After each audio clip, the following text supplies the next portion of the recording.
Last year, I tried to have a conversation with my mom about how she raised me with an iron fist and how that has affected me in my adulthood. We were both eating and vibing when I brought up the topic. I wanted it to be fun and unconfrontational, though it weighed heavy on my heart. My mom gave me a cut under my eye. She was beating me with a belt because I'd stayed longer than expected when she sent me on an errand. When I was crying with my hand covering my eyes, thinking I'd lost my eye, she went in and came to pour water on me, saying I was disturbing her. It was an old woman living in the compound house with us who treated my wounds and asked me to be a good child. My mom could go for a month without talking to me just because I ate with a neighbor she wasn't talking to, or I allowed myself to run an errand for a neighbor she was fighting with. When it happened like that, I wished she would rather beat me. Sometimes she would beat me and drive me out of the house. She didn't care where I would sleep at night or what I would eat. If a neighbor fed me, my mom would attack them. If a man gave me money, my mom would accuse him of sleeping with me. I had to flee to live with an aunt or an uncle, or sometimes sleep outside our door. She enjoyed seeing me suffer in those moments.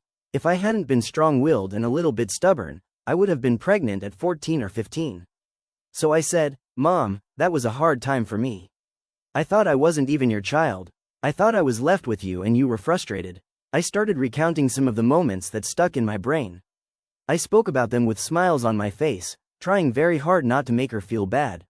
She stopped eating, looked at my face and said, "So you think you're old now so you can bring up the past and make me look like a bad person? Why don't you talk about the bad things you were doing?" I responded, "Mom, I was only a child. Even after beating me, you could have brought me to your side, but you discarded me and left me to roam free on the street." She washed her hands and got up. A few minutes later, she had packed her things and was leaving. She said, "You can't talk to me anyhow because now you think your hand can reach your back. I'm the reason you are who you are today. You should be thankful rather than sitting me here talking to me like I'm your child." My mom left that day and cut me off. She has told my siblings that I'm no longer her child and I should not come close to her casket when she dies.